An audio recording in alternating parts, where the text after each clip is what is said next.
Franny K. Stein, not scientist, Book 9, Recipe for Disaster.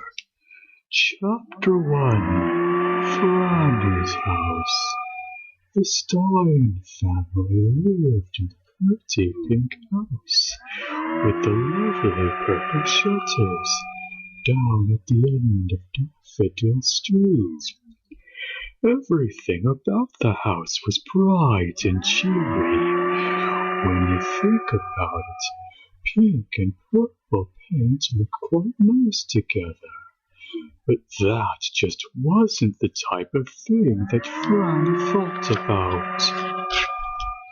In fact, Franny hardly ever thought about paint, unless you could use it to make yourself invisible, or fireproof, or if it was the kind that could make you taste terrible to monsters. Any mad scientist will tell you that tasting too good is a very dangerous thing. No, pretty much the only time she really thought about paint was when she found some on her toothbrush, which was happening more and more often since Igor had taken up a new hobby, painting.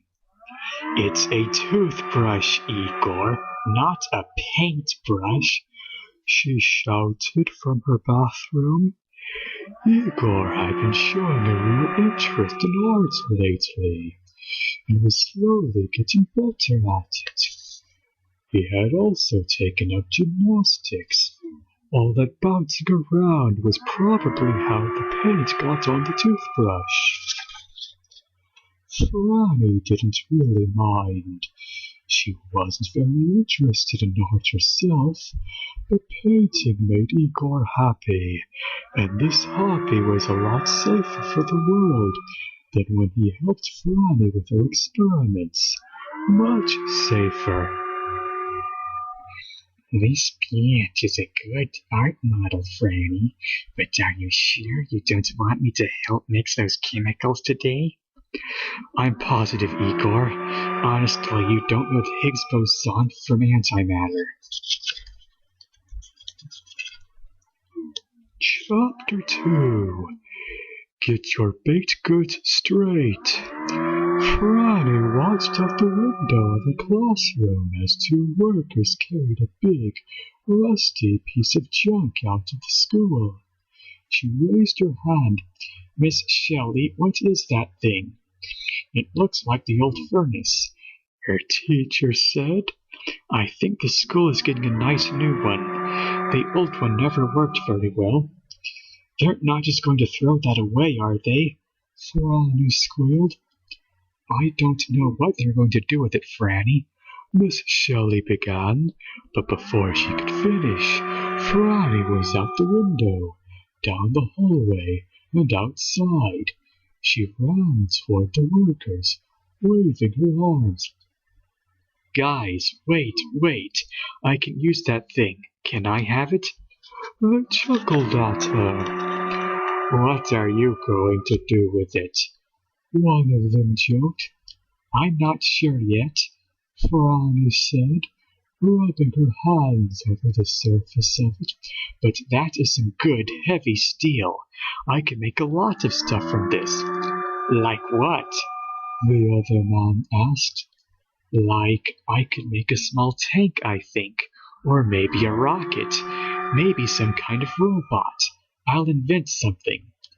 But this thing has already been invented. One of them asked. It's a furnace. Then maybe I'll reinvent it, she told them. Miss Shelly walked out of the school to get Franny.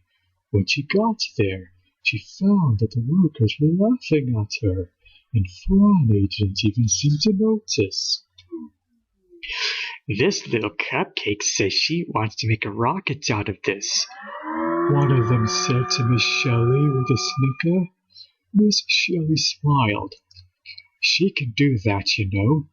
The worker sneered. He didn't believe Miss Shelly either. Miss Shelly's face became very serious. You remember that giant asteroid that crashed into the Earth last month and destroyed half the planet? No, they said. that's because this little cupcake here blew it out of the sky with a rocket she made out of a broken refrigerator and an old dollhouse. Miss Shelly said proudly. The workmen stared at Franny nervously. Never underestimate a little cupcake. Lots of them are real smart cookies, Miss Shelly said. So can I have it? Franny grinned. You may have it, Miss Shelly said, but you have to promise not to build anything destructive. Nothing destructive, I promise, Franny replied, clapping her hands. She turned to the workmen. Thanks so much. Just leave it out here.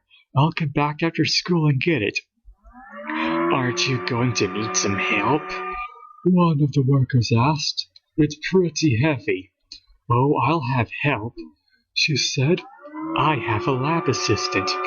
A lab assistant? We asked. Well, he's not a pure lab, Miss Shelly added. He's also part poodle, part chihuahua, part beagle, part spaniel, part shepherd, and part some kind of weaselly thing that isn't even exactly a dog.